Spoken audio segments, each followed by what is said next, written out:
Welcome back once again, guys. It is your LB podcast, and today we are here to discuss Liverpool against Newcastle United in the first Premier League game of the season 2026-27. And I'm here with my brother, Statman Stana, to discuss the game and look into what we expect. So, Stana, how is it going? Yeah, looking forward to the start of the season. Been waiting. Yeah, it looks like the World Cup ended like 3 months ago, and there hasn't been any serious football after that. So I wasn't looking forward to the season right after the World Cup. I thought I wasn't ready yet, but I think now I'm so much ready for the upcoming season. So hopefully things start on the right footing for Liverpool. Yes, exactly. I'm looking forward to it. Yeah. Okay, so let's look at Liverpool versus Newcastle United. It's going to be a tough game. Notably, the two managers in the dugout are all new to their teams, not necessarily the Premier League, but Matthias Jaseo, who is the new Newcastle United manager, is both new to the team and also to the Premier League. So what do we expect from both managers in this game? It looks like both teams are not primed. They are not really up to the level where both managers want them to be. So we might not necessarily see the finished product of both teams. But do you expect this game to be a bit cagey, or you think both teams are going to go all out and try and win the game, attack the opponent and try and win the game? I think both teams would feel they have a very good chance of winning.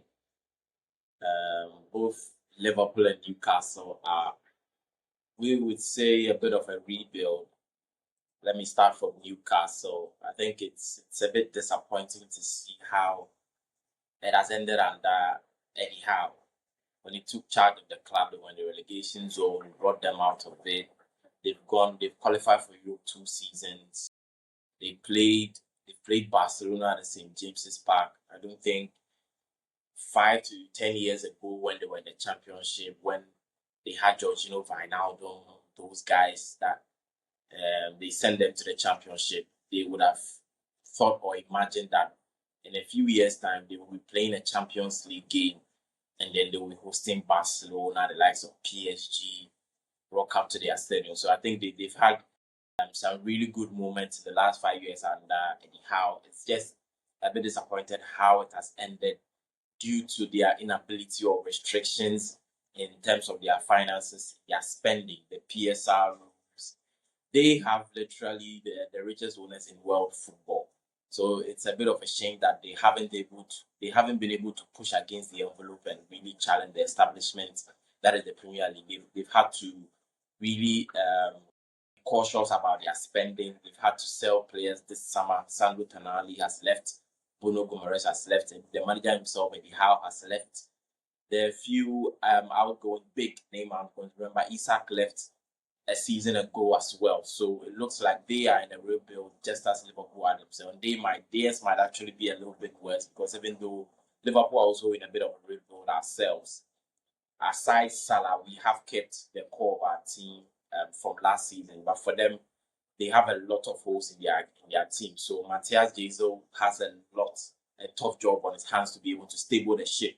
I think this season that is what I think realistically should be their target, to steady the ship and make sure that they are in and around the Conference League top half of the table finish, as I think what would be a realistic target for Newcastle, considering everything that has happened so far. Now, for Liverpool at the other end, Andoni Raiola, new manager. I mean, he's been in the Premier League before, unlike Jesus, who is coming, who doesn't have any experience in the Premier League. We've already spoken about our transfer issues, our squad depth, and everything that is happening. So it looks like both teams aren't really ready to kickstart the season. But I think both teams will look at this game and feel both teams are teams that can be got at, because I don't think any of these teams are really primed or have an ideal team that they want to start the season with. Do you think the fact that the game is away at Newcastle would play any important role in the outcome of the game in terms of Newcastle maybe getting the win or getting a draw? Because I think, just as you said, it kind of looks like the best time to play each other, and Newcastle would have a bit of an advantage because they are playing at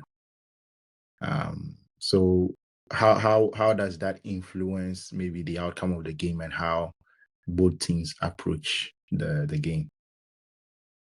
Yeah, I think for Newcastle, even aside the fact that they are playing at home, I think they remember what happened last year at the St. James's Park, and they would like payback for that. The Real Gomoha later when we won there by 2-1. Remember, there was a few seasons ago that we did a comeback on them in clubs last season at the club. So in the last 13 head-to-head fixtures in the Premier League, that is just the Premier League. We know they beat us in the Carabao Cup final 2 years ago under Anna Slot in Anna Slot's first season when we won the league. So, but in the Premier League, we have a very, very decent record against them. So they would be looking to actually get a match on that, on us, in terms of winning the game against us. And also, them playing at home, they would want to start the season well, because I think the ownership are under a lot of pressure from the fans. So they would want to really start the season well, just to calm things down, build momentum, build confidence in the squad that is already there. Someone like this whole Livramento, these boys, if the team isn't going well, they will be linked with moves away. So Newcastle would really, really want to lay a marker down and still say that they are still a good team, even though players have left. They will still be wanting to challenge for European places this season. Yeah, for sure, for sure. But I think it's still going to be a very, very difficult task for Newcastle. I'm not sure whether you know a lot about Jaisel, their new manager, but it looks like he was in Saudi Arabia, if I'm not mistaken. And I think he coached one of the big teams in Saudi Arabia. So it looks like his appointment comes from the familiarity that the Newcastle owners have with the Saudi Pro League, because they are from Saudi Arabia. So they would know the league much more than most of us would. They would have seen his teams and how he plays and maybe how he's able to develop players. What I've heard from other pundits about him is that he plays front-footed football. He wants to attack the opponent.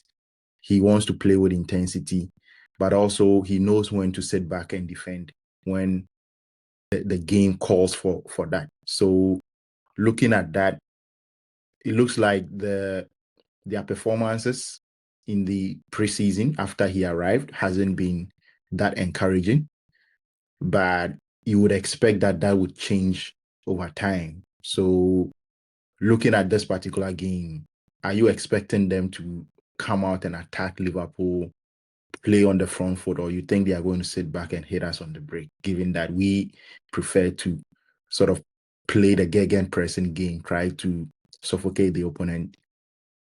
Do you think they would try to go in behind us with long balls and all those set pieces and all those gimmicks that we had to deal with last season that we couldn't really deal with very much? And we our coach kept on complaining about. Do you think that they are going to resort to that? Because I think most teams now know that is a very a good way of playing against Liverpool. If you want to get anything against Liverpool, it's set pieces, it is long balls, dead balls, and all that.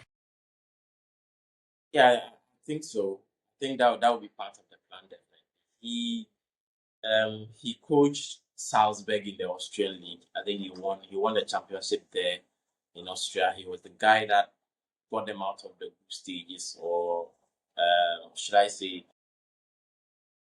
he got them to the knockout stage of the champion for the first time in the club's history in the 2020-2021 season, and then he did a Okay. decent job there before moving away. Now, I think the game plan that you mentioned is probably his best bet, because I think you look at the physical dominance. I mean, the profiles that they had before in G Tonali and then Joe Linton, they've lost two players in there. I'm sure Joe Willock, the likes of Jacob Ramsey, be the ones to fill up those shoes. And of course, they still have a pacey winger in Anthony Elanga. Votamada is still at the club. These are good profiles that you can use for such a game plan, especially Elanga, who is very, very quick and pacey on the counter, especially when you look at how Andoni Raiola likes to use his fullbacks. I think he would fancy his chances of using the outboard down on Liverpool's outside, down our left and our right hand channel when our fullbacks push up high. He will look to exploit those situations and try to cause some damage against Liverpool.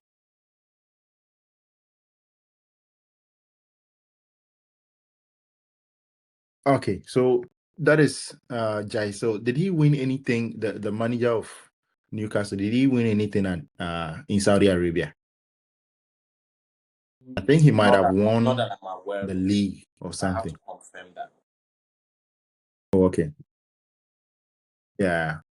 But his teams seem to be very competitive in that league. They play good football and all that. So I'm expecting that Newcastle, even though it might take a while for them to sort of get their best form, I expect that they'll do quite well this season. I've seen a actually few he people has. predicting that. Jesus won them their first, the class first ever continental title. That is the Asian Champions League. He won that in the 2024 season. And then he guided them to their first ever, the second one. He actually won a consecutive Champions League again the following year. The AFC Champions League and the title after a 1-0 extra time win. So he won. He won 2 titles at Al Ahly. Yeah. Yeah, I heard of him from one Arsenal fan. I'm sure you know him. This guy, Lee Ghana. So Lee Ghana was saying that they should sack Arteta and bring him in because he's a winner. Because Arteta has spent 6 years without winning anything, and Jaisel, he's in the first phase. He's not in phase 6 like Arteta, but he's been able to win, so they should bring him in. So I think that is how I got to know that he's a coach who kind of wins. He's sort of a decent coach. Yeah, so that's he's the one who made me aware of Jaisel. So when I heard Newcastle had appointed him, I was like, okay, this is not a bad appointment at all. So that is Newcastle. What about Liverpool? What do you expect Liverpool to? How do you expect Liverpool to approach this game? Let's look at the lineup first. Who do you expect Liverpool to go into the game with? Your back four, the midfield three, and the attack. And also, how do you expect us to try and win the game? Is it going to be the gang-ho trying to press them and all that? And how is that going to last if we start playing like that? Are we going to be able to do that for the entire 90 minutes? Yeah, before I move into how I think we should or would approach the game, of course, Alisson will be in goal. Jeremy Frimpong at right back, centre back pairing. Of course, Van Dijk is the main guy in there with Kerkers at left back. The one who pair Van Dijk is the one that is a bit dicey between Jeremy Jacquet and Ronald Araujo. I would like to see Jeremy Jacquet first. First of all, I would like to see Jeremy Jacquet pair, but I think he had a very, very decent first half against Como. Very solid display, good cameo. He also got a goal at the end of it. So I would like to see. I think he's got a lot more confidence in that, and also I think he's. I heard Van Dijk talking about both centre back parents saying how good it was to have them both fit for the season, And then he mentioned one thing that I think is key at this moment in time. He said Jeremy Jacquet is a bit more fluent in English than Ronald Araujo. And I know it's not the language isn't necessarily what will make a centre back pairing click or not, but I think it could be something that would edge it for me in choosing Jeremy Jacquet, because I think he would be Yeah, I think the communication is key, right? Yeah, communication is very key, very much, especially the way that we want to play the communication. Van Dijk marshalling the back line and instructing players what not to do and when to push up and whatnot. So I think I would But probably go do with you Jeremy. think that Yeah. do you think Jacquet can play for 90 minutes or maybe 60, 70 minutes? It looks like in the last friendly game, the coach took him off at halftime. So it means that he probably couldn't play beyond 45 minutes at that point. So are we sure he'll be able to play maybe 60, 70 minutes this time? Because if he can't play for that long, then he can't start the game. Because the coach wouldn't bring him off at 45 minutes in a competitive game. So I'm wondering maybe that could be the deciding factor between him and Ronald Araujo. Yes, actually, that's a very good point. I think we are not in the train. We don't have the luxury of being at the training ground, looking how sharp they both look. So I think it will basically come down to the manager, how fit he thinks Jeremy Jacquet is. If he is 100% fit, I would start him. If he isn't and he can play 70 minutes, if he can play less than 70 minutes, then it's probably best to go with Ronaldo, because it is not so common to see centre back pairing change after 45 or 50 minutes. Because like we said earlier, you need that connection, and the longer they play, the more beneficial it is for the team. So if he can't play more than 70 minutes, then I think it is best if he starts Ronaldo. Maybe Jacquet can build more stamina in his game, and maybe the next game we'll see how that goes. So depending on how fit Jeremy Jacquet is and how sharp he looks in training, if he is sharp and can play more than 70 minutes, I think he can start maybe the final 10 minutes. Ronaldo could come in, because you also have to remember that, or bake into your thinking, that at right back, Jeremy Frimpong is a player that very rarely plays 90 minutes as well. And we don't have a right back, a backup at right back. Connor, sorry, his name, Calvin Ramsey is going out on loan. So it means that Arojo is the one that is covering for two positions at a time, as centre back and as right back as well. So we need to be able to manage how well or how we use Ronald Araujo, because he himself is actually very injury prone in the last 2 years for Barcelona. So we need to be wary of how we use both Jeremy Jacquet and Jeremy Frimpong. And Ronald Araujo. Okay, what about the midfield? Yes, I think Gravenberg will start. Trainee only had a very good preseason. I think he come on in the second half, depending on how the game goes. But I think it's a bit too early to start him in a game, especially away at St. Vincent's Park in the first game of the season. So I'll start Gravenberg.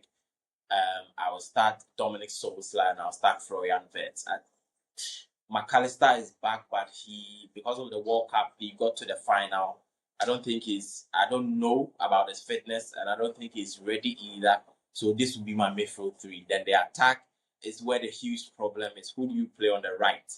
On the left, I would still go with Cody Gakpo. I think I liked his first half against Como. I think he looked very sharp, and I like the fact that Iraola gave him the license to drift inside at times.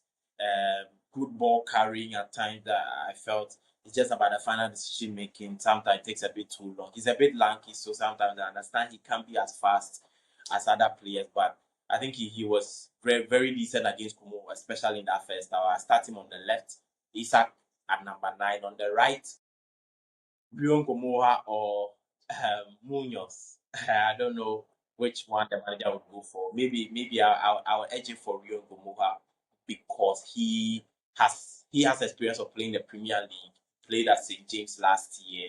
So maybe I'll go with him in the first half.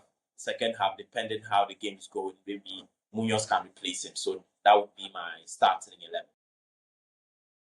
Yeah, let's talk about Gakpo a little bit more. Gakpo as you mentioned, he was drifting into the middle quite a lot in the game against Como, and I think part of the reason for that is that when he drifts into the middle, Isaac is able to drift to the wide area so that he can receive the ball on the left hand side. Gakpo will be occupying one of the center backs in the middle. So he was able to create space for Isaac to drift wide and receive the ball. So also when we're defending, you could see that they were allowing the opponent to go to the wings and then they will try and box them on the wings over there. So I think that is why he was drifting inside a lot more in that game. But looking at his attacking outputs, do you think Gakpo would give Liverpool what we need in this game to be able to go on and win the game? Because we have options over there. I, for one, believe Ngumoha is much better on that side. And also Munoz is much more pacey, much more explosive, but maybe that explosiveness would benefit us in the second half. Maybe after we bring Gakpo off. So maybe we would see Gakpo start this game, but going forward, that position is a position that I think there's a lot of competition for. So we might see different people in that position. Rowan Gumoha on the right hand side. I'm not really liking what I'm seeing from Rowan Gumoha on that right hand side. Not because I think he's not used to playing that position. It is not because of that. It is true that he's not used to playing that position, but I think for me, I've been quite disappointed during the preseason games because he always wants to do the same thing. He always wants to do leg overs, try and attack the opponent with the ball, and sometimes he just fluffs his lines. He just misses it. He just messes things up. I think for me, one thing that I've seen about him that he needs to improve is knowing when to release the ball, knowing when to just control the ball and pass or give a one-touch pass and move. Because always he wants to control the ball and try and push the opponent. I think that is too predictable. You make it so easy for the opponents to know what you want to do.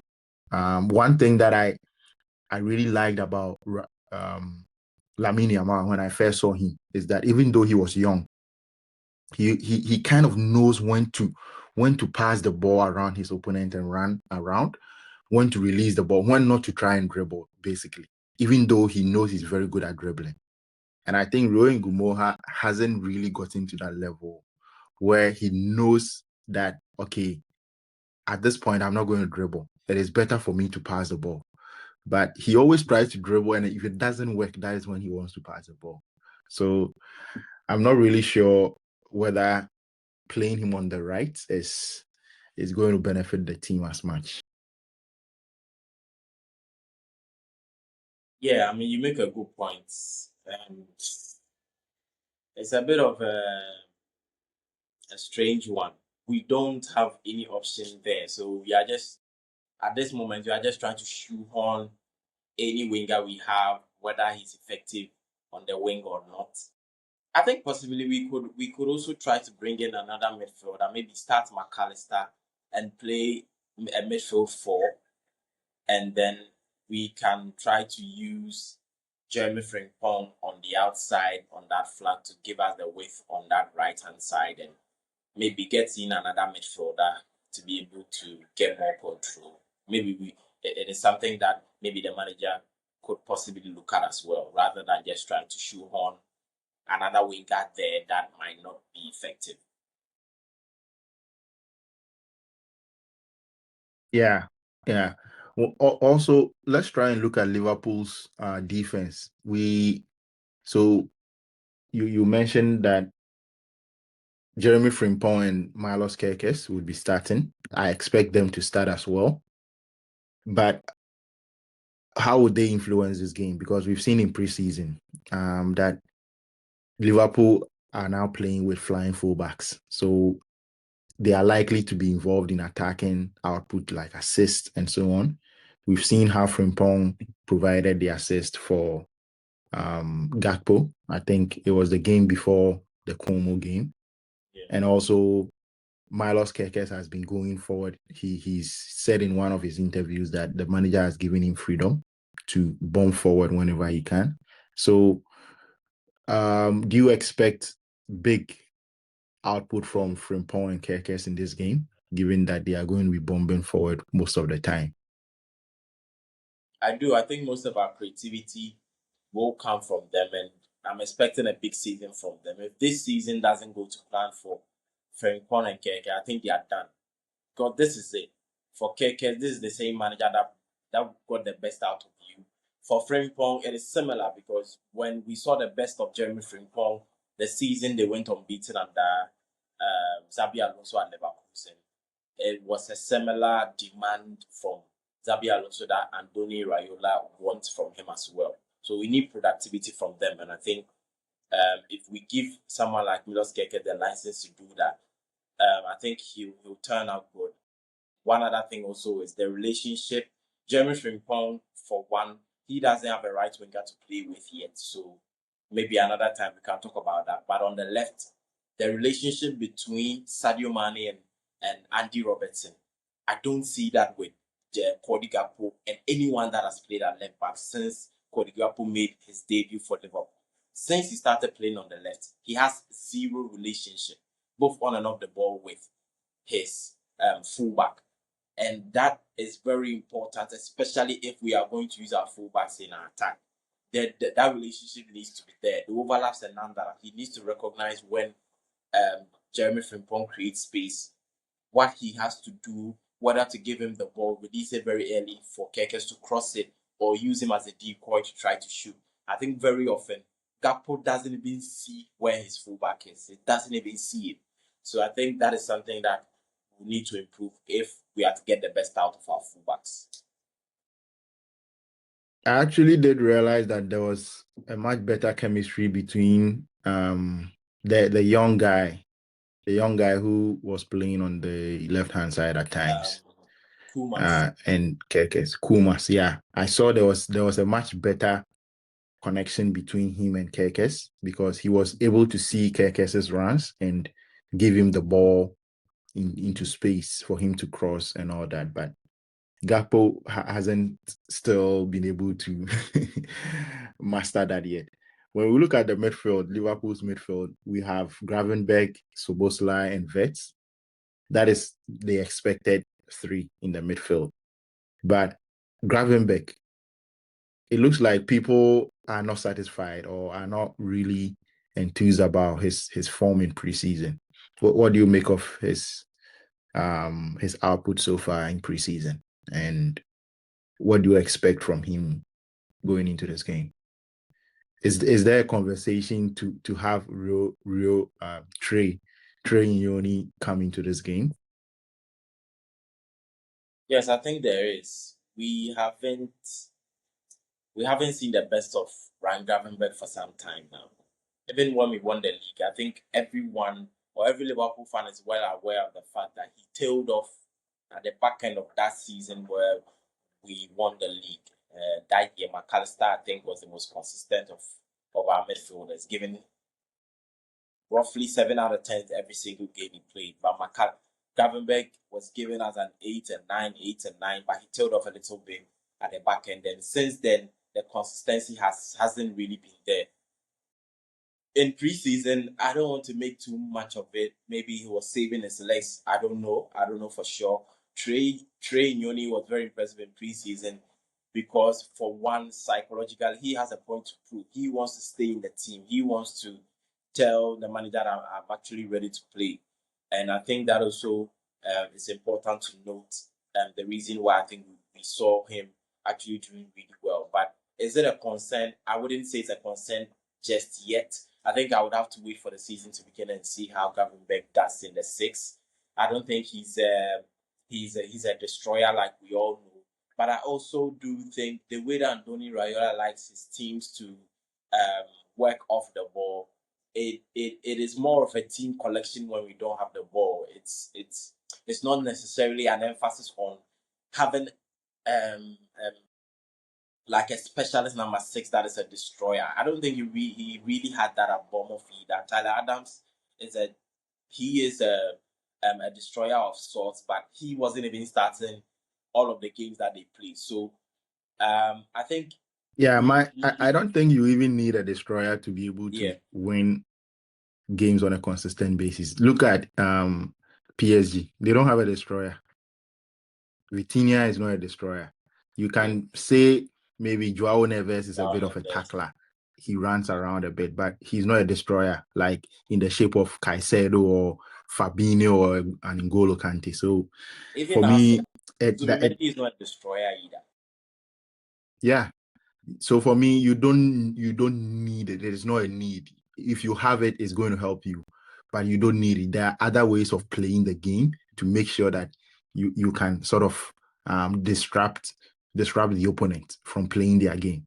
And I think Andoni Raiola spoke about that last week in one of his interviews, that what he wants to do is that he wants to disrupt the opponent and stop them from playing their game. And that allows his team to be able to get something from the game. So I think with Gravenberg, my main issue with Gravenberg is his progression of the ball through passing. He's able to progress the ball by running with it.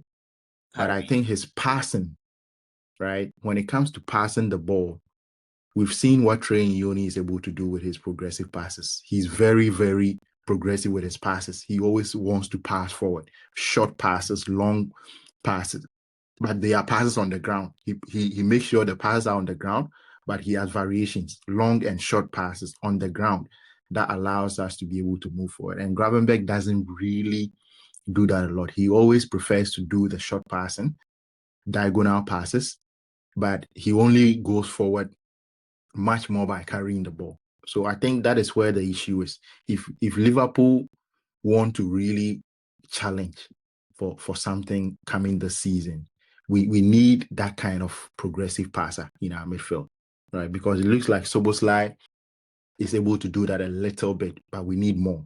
We need more from him. But before we go off, Florian Wirtz in the number 10 position. First of all, have you seen any improvement in his game in preseason that you think he's going to explode this coming season and also in this game as well?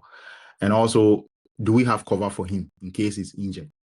Do you think Liverpool have enough to cover for him in case? Because I feel like if he's not there, there's going to be a big problem. Has he improved in preseason? Have I seen anything? No, I haven't. It's just the same old Florian Wirtz, and it's a bit frustrating for me. Florian Wirtz is a player that before Liverpool signed him, I wasn't really fussed about it. I'm still a bit. I'm yet to see Florian Wirtz really. One thing that really stands out to me when we talk about creative players is decision making.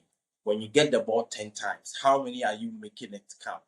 And I think when Ferranville we see the ball 10 times, 5 he's making the wrong decisions. 3 of them are the right decisions, 2 of them is the right decision, the execution is poor. And for a player of where he Bundesliga player of the season, the price tag and everything, he should be doing a lot more than that. And I also feel that maybe Florian Wirtz isn't Florian Wirtz, he is more of a he's more of a Bernardo Silva than he is a Kevin De Bruyne.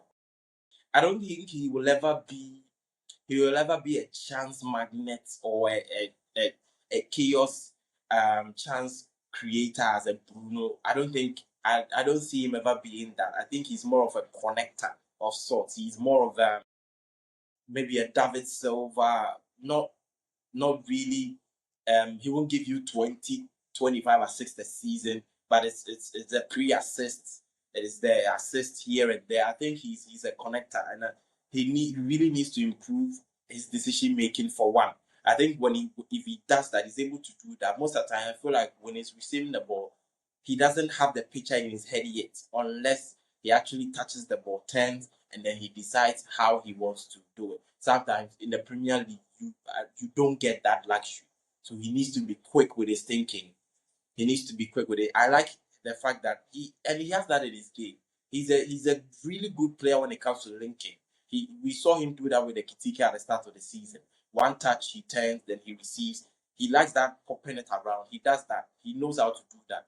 He has very good game IQ, and so I think he really needs to up his game in that regard. And if he does that, I think he will be a very very good Liverpool signing for the future. And for the replacement, I don't think we have a replacement for him. Subosla is the one that can play the 10, but he does it in a different way to Frambet. So for Frambet, I'm just hoping he will have a very good season and improve from what I saw in preseason. Okay. So prediction. What's your prediction for this game?